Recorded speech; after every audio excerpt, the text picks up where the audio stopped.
Di pertemuan sebelumnya kita sudah belajar mendesain sebuah blog baru.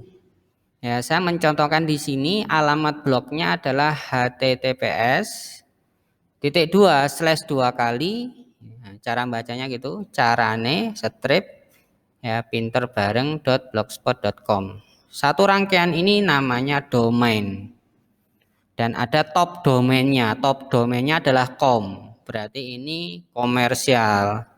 Ya, level berikutnya itu adalah blogspot. Berarti kita ikut induk, ada induk yang lebih tinggi dari kita yaitu blogspot. Ya, atau bisa diartikan juga bahwa blogspot itu adalah sebuah website komersial seperti itu. Ya, berarti dia bisa menghasilkan uang atau dijual belikan bisa gitu. Ada urusannya dengan bisnis lah pokoknya. Lah, carane strip pinter bareng itulah alamat atau nama yang kita desain sendiri. Nah, dalam pembuatan blog nanti ada beberapa catatan dan itu sudah saya share di file yang tadi saya kirimkan, bahwa memberikan nama ini salah satu syaratnya adalah jangan terlalu panjang. Ya, kemudian yang kedua, kalau terdiri dari beberapa huruf, maaf beberapa kata, ya bukan huruf ya beberapa kata, jangan digabung semuanya ya. Karena kalau digabung semuanya bisa saja orang baca itu ya mata itu kadang ya bisa terpleset. Jadi ngetik itu ada yang satu hurufnya ketinggalan dan sebagainya karena sudah namanya panjang ya. Kemudian ditulis dalam satu kata. Misalkan seperti itu. Ya, apalagi dua kata, tiga kata itu digabungkan tanpa ada pembatas. Salah satu pembatasnya itu adalah strip ini. Misalkan saya tulis carane langsung pinter bareng, ya bisa saja. Kalau kemarin diterima oleh Blogspot, ya bisa saya pakai. Ya, tetapi secara pandangan mata itu lebih enak kalau dipisah. Itu syarat pertama untuk penamaan, pembuatan nama blog. Yang kedua itu mudah diingat. Mudah diingat ini, kalau tadi kan mudah dalam pengetikan ya. Kemudian yang kedua mudah diingat. Mudah diingat ini sebaiknya juga nanti ada alasan tentang isinya. Ya, jadi jangan sampai Anda punya nama blog, alamat blog yang tidak sinkron dengan isinya. Jangan sampai.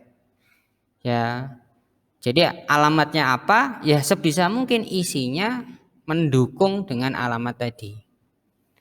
Dari file-file yang sudah saya rekap, ya, yang saya rekap di sini, ya beberapa yang sudah masuk, ya.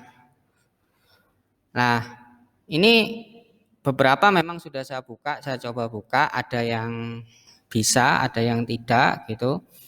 Saya hanya mengingatkan saja bahwa pada saat orang Anda suguhi dengan alamat seperti ini dan semuanya, itu alasan pertama tadi gampang diketik, kemudian tidak terjadi kata yang diulang-ulang beberapa kali berdekatan, itu ribet ya, dan mudah diingat. Sambung dengan isinya nanti, sambung dengan isinya. Kalau kalian sudah menuliskan alamat seperti ini, ya alamat ini tentang apa, itu harus sambung dengan isinya. Lah, tentang apa ini, nilainya nanti akan saya ambilkan dari sini. Dari profil ini. Bisa. Jadi jangan sampai profilnya tidak Anda isi atau tidak Anda tampilkan. Anda mungkin menuliskan judul bla bla bla bla bla. Saya harus tahu maksud Anda apa. Ya, nanti ada namanya deskripsi. Bukan deskripsi profil ya, tapi deskripsi blog. Ya, di dalam settingan blog nanti ada namanya setting deskripsi. Blog ini sebenarnya niatnya mau apa? Ya, itu nanti juga harus bisa terlihat atau bisa dilihat.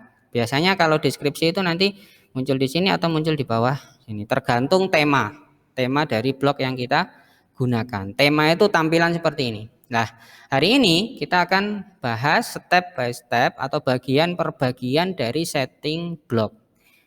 Ya, agar kita ngerti bagaimana blog itu nanti bisa dimodifikasi dan sebagainya ya. Baik, kita masuk saja. Nah, di sini ada blog yang sudah jadi. Kemudian kalau saya pengen ngedit ya kita harus masuk ke blogernya. Ya, blogger.com Anda ketikkan seperti itu. Nanti kita tunggu. Karena saya sudah login menggunakan akun yang kemarin saya gunakan membuat blog ini, secara otomatis pada saat saya ketikkan blogger.com, maka apa? Langsung masuk ke area dashboard ya, setting dari blogernya. Tanpa saya harus ditanya lagi passwordnya apa, ya akunnya apa, passwordnya apa, enggak perlu. Karena saya tadi sudah login dulu. Ya, itu beda dengan kemarin ya. Pada saat kita buat pertama kali itu kan diminta untuk masukkan usernya apa. User itu berupa email, kemudian passwordnya apa. Seperti itu. Baru kita bisa lanjut dalam pembuatan blog. Yang ini langsung karena sudah ada blognya ya. Oke, yang pertama kita akan bahas tentang postingan. Ya, kita akan bahas tentang postingan. Di file yang saya kirimkan tadi itu ada catatan-catatan untuk membuat sebuah posting yang menarik. Saya berharap ini sudah Anda baca tadi sekilas ya. Jadi Anda punya gambaran nanti kalau pengen membuat posting yang bagus, menarik itu kira-kira ada kata apa ya yang harus masuk di dalamnya atau saya pilih seperti apa ya. Ya. Lah, posting itu merujuk pada judul blognya.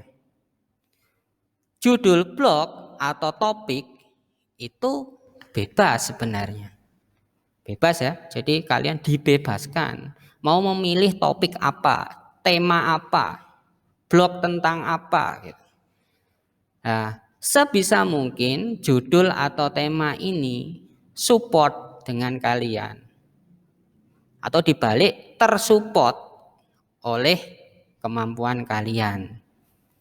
Contohnya kalian punya pengalaman yang sangat banyak sekali. Kalian pengen sharing pengalaman tersebut. Berarti pada saat Anda membuat blog, kemudian membuat isinya postingan 1, postingan 2, postingan 3 itu akan sangat mudah sekali.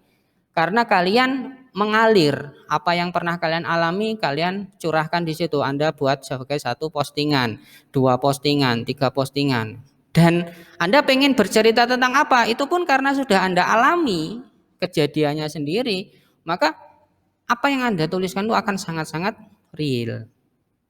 Beda dengan Anda nggak pernah ngalami, nggak pernah tahu itu, tetapi coba membuat seperti itu, blog yang seperti itu. Ujung-ujungnya kalian hanya riset dari blog-blog orang lain.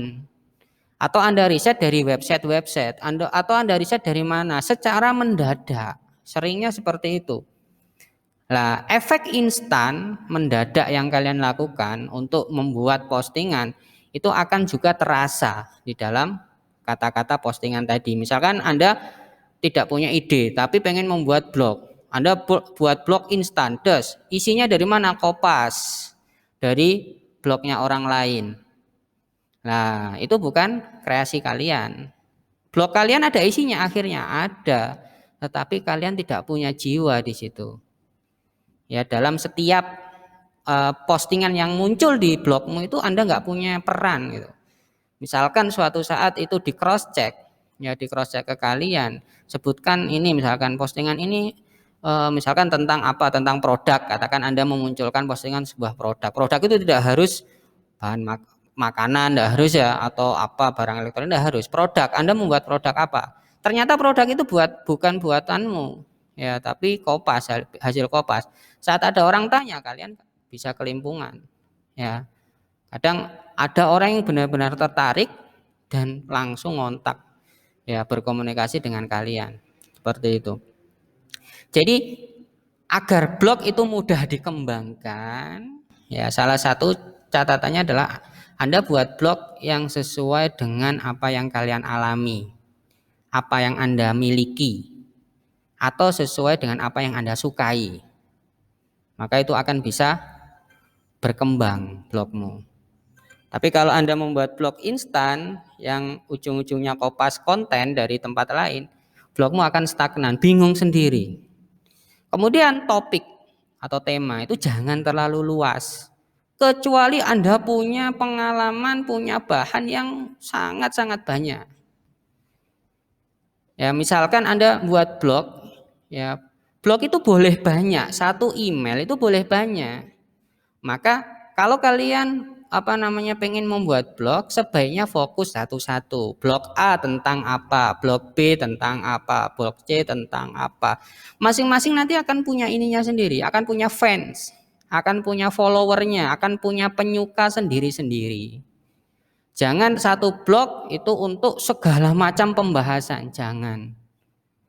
Nanti iya kalau orangnya itu selalu follow kalian ya, selalu mengikuti apa yang ada di blog kalian ya. Kalau tidak, saat dia buka pertama kali kemudian melihat konten-konten di situ campur aduk, bahas ini, bahas komputer misalkan, di bawahnya bahas bunga, di bawahnya bahas hijab, di bawahnya bahas tentang obat, di bawahnya bahas tentang perang dunia, membahas politik, campur aduk, itu enggak akan bagus. Blog yang bagus itu seperti apa Pak nanti? Blog yang bagus itu tidak hanya tentang kontennya bagus terstruktur, tapi juga nanti bisa menang dalam pencarian. Jadi kalau ada orang mencari, itu dia langsung menemukan. Lah menemukan ini salah satu caranya adalah apa yang ada di dalam blog itu harus fokus.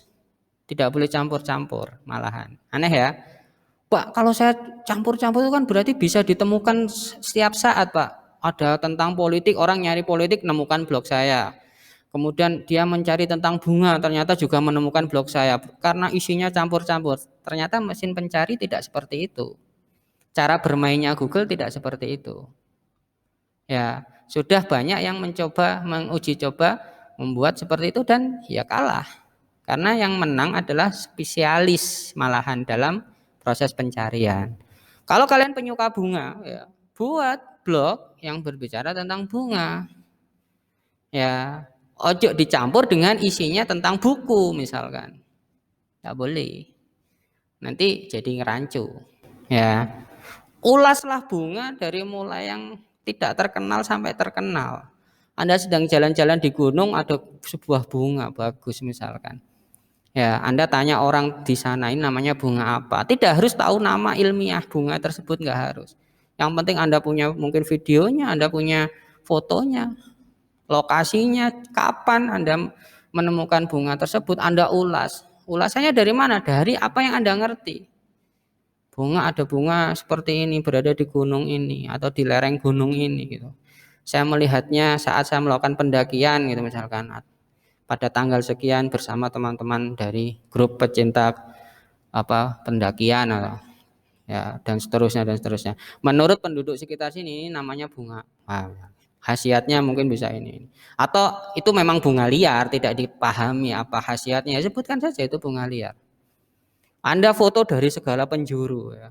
Dari depan, dari atas, dari samping sehingga Anda mendapatkan apa? Anda mendapatkan informasi, pembaca Anda pada saat Anda pasang itu sebagai konten, pembaca Anda itu mendapatkan informasi, ada bunga seperti ini, tampilannya dari depan seperti ini, dari samping seperti ini. Nah, itu akan lebih ini lagi menjual, ada value-nya. Itulah yang di ranking oleh Google, value, ya value dari konten tersebut. Nah, satu. Cara membuat postingan menarik, salah satu triknya adalah awali postingan dengan pertanyaan atau ajakan. Ya, tadi Anda sudah mendapatkan topik yang benar, aturannya apa. Berikutnya, Anda mulai membuat postingan. Postingan itu salah satu yang menjadikan menarik adalah sesuatu pertanyaan atau ajakan. Yang orang itu menjadi bertanya-tanya karena yang muncul judulnya, reviewnya singkat misalkan. Maka dia akan mencoba membuka isi dari postingan ini apa. Ya, saya akan mencontohkan. Misalkan saya punya blog baru, belum ada postingan sama sekali di sini ya. Saya ingin membuat postingan saya pertama kali. Ya, baik. Tidak semua orang melihat profil saya. Maka postingan saya itu saya pengen membuat tentang yuk kita kenalan. Yuk kita kalau di dalam buku, kalau Anda beli buku namanya kata pengantar atau sinopsis. Jadi dengan membaca ini nanti orang sudah akan mendapatkan gambaran. Kira-kira blog ini itu tentang apa? Karena ini postingan yang pertama kali kan gitu. Ya, seperti itu ya.